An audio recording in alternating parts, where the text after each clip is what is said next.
Hey, welcome to JRP and Growing Beyond YouTube. And yes, your Denver Broncos lost the AFC Championship. But that's okay. So I'm wearing a little Pixar, and the reason I'm wearing Pixar is because sometimes you just have to keep on swimming, and it's only a cup. Or any of the Pixar themes are always keep moving forward. So with that, we're going to keep moving forward. Let's go, Danielle. Here we go. All right. Today's episode is about sellers, older and senior sellers. Okay. Moving. Yes. And listing their home. Okay. So one of my questions I think, is why are you moving? That's a great question to ask, especially being up here in the mountains. That should be one of the first ones you ask. So usually that answer is because they can't breathe. Yep. Or doctor's orders. Yes. And so like 9 times out of 10. 9 times out, or 10 times out of 10. Yeah. So, yeah. So I think that's important because I know many people that will not leave Woodland Park. They want to stay here. They Forever. want to. Yeah. This is their home. Mm-hmm. Yep. But they still might need to sell the house to go to because we do have some assisted living. Mm-hmm. So one of the things I think they also need to know, besides why they're moving, is what things are going to keep or get away. Yeah, which that answer can be different based on to what you just said, whether you're moving to another house at lower elevation or if you're moving into assisted living. Right. That's a big difference on space. Big difference. So let's just assume we're going to go to lower elevation. Let's go to Walsenburg because no one's going to move to Walsenburg. Why are you going to Walsenburg? Colorado Springs. Sorry, that was not funny. Colorado Springs, let's say. Yes. So let's say you're older. Okay. What do you think you're going to do with some of your furniture? Well, since my parents are getting older, yeah. we'll start there. My dad just moved to a different country. My mom, I don't know that she'll ever move, but they're both like, hey, will you take this stuff? Yes. So they call their kids and they're, take my stuff. I don't want my stuff. And the kids usually say, I don't want your stuff either. Yeah. And yeah. Why do you not want your parents' stuff? Because I have my own stuff already. I've been established as a family for a long time. Also, it's probably older stuff. Yeah. So I just don't want it. I already have my own stuff. Not your decor or modern or log or. Right. Yeah. Right. Yeah. So what do you recommend then? I would always say to try to sell it first. Yeah. Because making money is always good. So how much does a couch go for? I mean, it depends on what kind of couch it is. If it's a dinky little couch with some, floral patterns that it looks like it lived in a house with someone chain smoking on it for 90 years. So you're recommending Goodwill in that That one? would be a Goodwill one. Goodwill yeah. one. Yeah. But if it's like a nice sectional leather. Couch, clean, not even leather, but if it's clean and it looks newer, then you could get maybe $1,000, depending on how big the couch is, $1,000 to $2,000, $3,000 leather.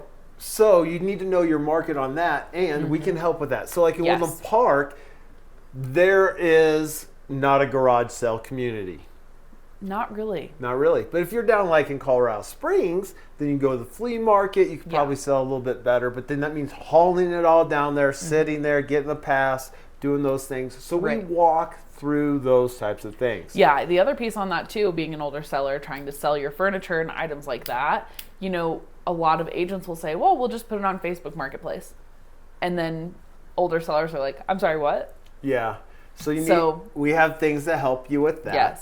Yes. Emotional though. How about that? Because they don't want to get rid of that flower pattern couch because it was might have been their conceived on there. Oh my God. I hope not. Jeez. Yeah. And that's another piece we run into, I think, and that is probably going to come with anybody aging, is you have those emotional ties to your stuff. Oh yeah. So I had one seller one time. They lived in the home. They built the home, lived there, I think, for 34 years, had their kids there. They just needed to get to a rancher because the master was upstairs. Stairs. That's why they had to move. They moved into Woodland Park. And I told her, you're going to cry. And you know what she said? What? I'm not going to cry. She did. She did. Yeah. Every time. Every time, yeah. And it was the walk through the last day I went through there, and she grabbed my hand and she goes, "You're wrong. I'm going to cry now. Your hands are really warm." Oh, thank you. And then she just bawled. And so, yeah.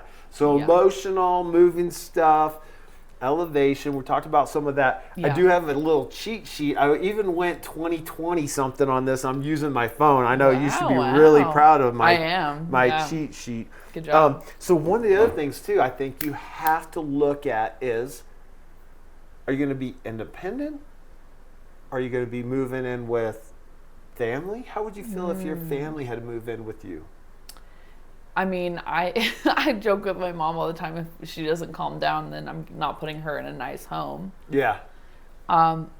Personally, right now, I couldn't do it with the space that I have. The space you can't have. So you have to think of that. Does that mean, okay, we're really selling two houses? So we'd have to sell your mom's house and your house. Well, that's what I was going to get at. I think we're going to start seeing that significantly more, only because of how the market's been with the higher interest rates. Yeah, generational living, I think, is going to become very far and widespread. Yep. Which that could help the housing market just because we do have a lack of inventory. Yes. More homes could come on the market. I do think we'll have more homes this year in 2026 come on the market. Yeah. But it also puts like a younger family like me in a position of more buying power, because you're going to have about more buying power. Because do you mean interest rates or cash down? Cash down, because you have now two homes you're selling, and if you're going to have your parents live with you, say, hey, let's go in on this together. So now you're getting your house upgraded, letting your parents live with you for however long they're going to survive. Hopefully an eternity, Mom. Yeah. Mom. All right, so hang on, let's stop right there. So you have a sister. I do. Yeah, so let's say your mom lives with you. It's in your names. What do you do to protect you then? I mean, I think that's a lot going to be how the contract is written, making sure that it's... So I would tell you to have a will. Oh, yeah. So that your mom says, no, I'm moving in with Danielle. Danielle gets all the money from the house, because your sister's saying, hey, that's my money. And you're like, no, I've been... Yeah, doing all the care. Yeah, and then that causes a fight. And I know you love your sister. I know your sister wouldn't do that to you. And honestly, my sister would probably be the one taking her. There you go. Right there. So, all right. So then we got emotional. We've got some things, generational living. What kind of floor plan do you think an elderly should live on? Definitely a rancher, or maybe like a tri-level with a couple stairs. Like 6 or 7? Yeah. But you want something that's main level living. Even if there is like bedrooms upstairs, you want to have that main level master. You want to have the kitchen on the main floor, living room on the main floor, so that they pretty much have to live within one level. What about an elevator? Those are expensive. They are. Yeah. 60, and even those 80? Little stair chairs, those are expensive. Chairs. Sorry, I've never heard that term. What is it called? I don't know. I'm going to go with stair chairs. I'm not old enough. Okay, so other things then. So let's go to your grandmother. Okay. Best cook in the world. All right, I'll even pick on, sorry about that. My grandmother made wonderful toffee. Okay. The pan she used... had to be thrown in the trash. No, we got the pan. Oh. Because it's perfect for toffee. Do you make toffee? I don't. My wife does. Okay. Sasha does. It's amazing, by the way. I think I need some of this toffee. Well, it's not Christmas anymore. Well, so okay. Ho, ho, ho. So what about things like that? How do you go through, how long do you think it would go through to get through your stuff? Yeah, I mean, I definitely think it just depends on the emotional ties of it. It depends on how many kids there are that are going to be like, oh, well, I want that. Or grandchildren. Yeah, totally. Yeah. I've seen people, this is really funny, I've seen reels of people that they take Sharpie and a little like sticky note, and they go write their names on whatever they want. Yeah. When the time comes, and then everyone has what they want, and there's no arguing. There probably will still be arguing. Still arguing. People are people, but... Yeah. All right. What about some other things when you're looking for a home? So things that I try to help my people with is access into the bathroom. Because most bathrooms are like 28-inch doors. Yeah. Can a walker or a chair fit through that? No. No. So you need to make sure the doors are wide enough. Yeah. The other one, I think, is the private potty where the door comes in. Mm-hmm. Again, Not a good idea. It's got to be wider. Yeah. Maybe an open type bathroom. Mm-hmm. Shower should be a shower. Yeah. Not a bath. Not a tub, because then they have to get up and over, and Yeah. even I'm 55 and sometimes I can't lift my leg all the way up. So those days you really go hard at the gym, huh? It is. Or I'm in a plane. You saw my knee that day. It was you. Yeah, we literally were just walking. Yeah. I don't know what you did all day. I don't know. All right. So other things too then, when you're considering that, what about lighting? Do you think lighting makes a difference? I think it could, depending on if you get a lot of natural light or not during the day. I think natural light's great, but then at night you're probably going to want to be able to see. So, but I feel like old people have a lot of lamps. A lot of lamps. Yeah. So do you think any of those lamps got sold off? Yeah, I'm sure. But also they're probably going to keep a lot of the lamps too. How many new homes have you seen electric outlets coming out of the ground? Not a lot. Not new ones. Mm-mm. No. Which is stupid because holy crap, I would really like that. Yes, because then you could have your lazy boy and rock and get the whole. Anywho, we're going to stop on that because that could go bad. All right, next one I had. Should a senior have a pre-inspection if they're selling their home? Yes. And I'm not even going to limit that to just seniors. I would say anybody who can should do a pre-home inspection. Why? Because then it's going to get you ahead of what you're going to need to do to fix the home. So you're not financially smashed with all of these things you need to get done for the buyer. So the buyer doesn't ask for $14 billion.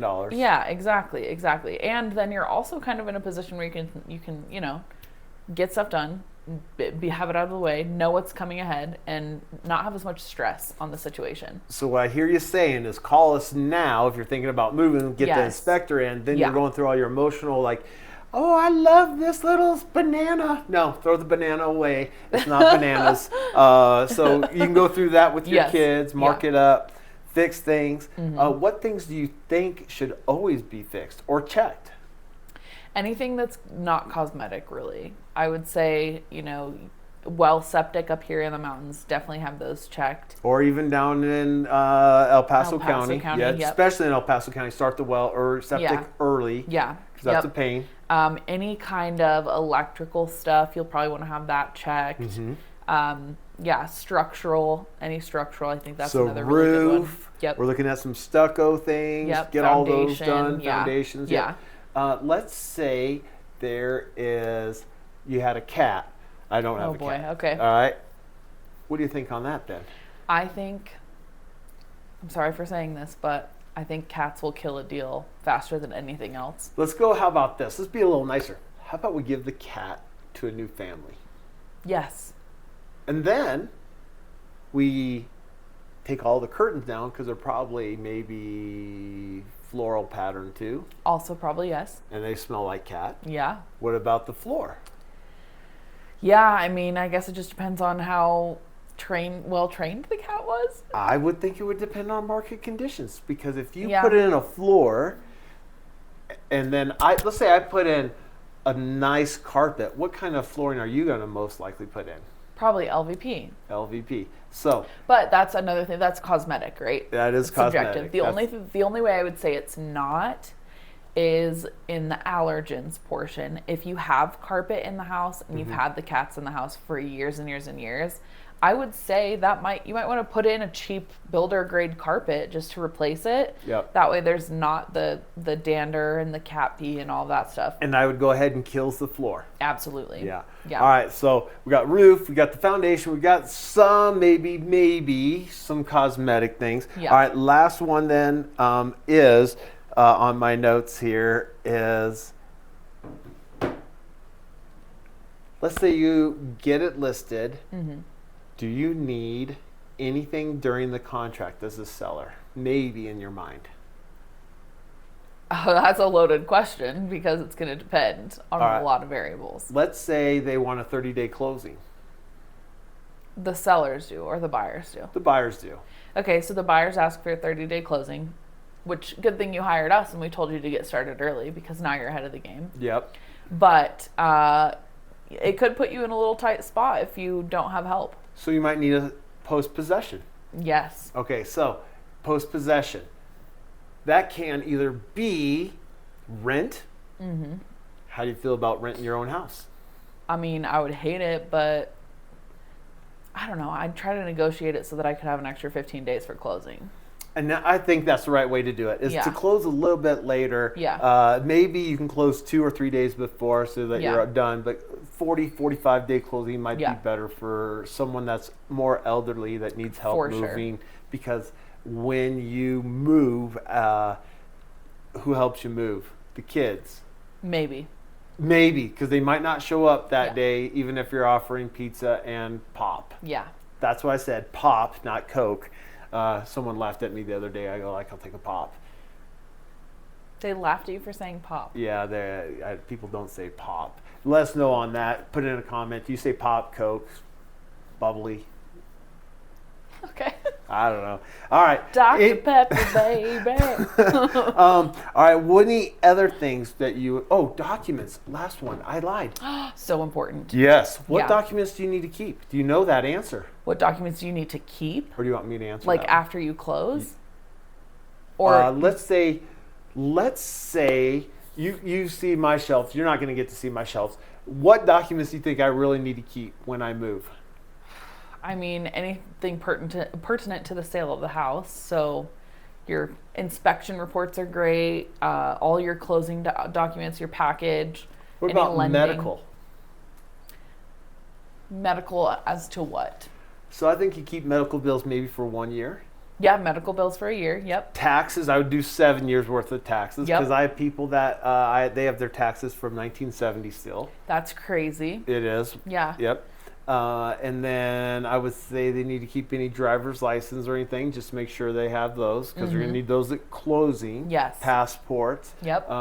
What about, like, I know a couple people still use a checkbook and keep their balances on that. Yeah. What about those? Do you think how long do you need to keep those for? Maybe a year. I mean, I think if that's hard because it's all digital now, but if you don't know how to use the digital, then yeah, definitely keep it. I would keep it probably 4 years. You think so? I do. If you're like that person. Because Yeah. at that point, you're moving your taxes, your 7 years of taxes in Yeah. 4 years. That's what they really look for, is that 4-year time frame. Interesting. Yeah, I don't know that I would keep the checkbooks. I might go down to the bank and have them print the statements. Oh, that's a good idea. And then scan them. You don't even have to go that far. If you're a paper person and you have the bank, just say, hey, I need all of my bank statements for 2025. Just have that printed, have the last 4 years, get rid of the checkbooks because it's a little bit different, a flat page than a little book. Or a disc. Yeah. A disc. What do you call those? Drives? A USB drive? Yeah, drive, disc. You could do that too. I'm showing my age look right how there. fancy you're getting. You're like All right. 10 generations up now. All right, so that's working with elderly or senior citizen type of movers. If you have more questions, let us know. This is Danielle. I'm Jason. Follow us, like us. Did I miss any of the things? No, you did great. All right. Have a good day and go Broncos. Still love you. And you know what I'm going to do on Super Bowl Sunday? Not watch it?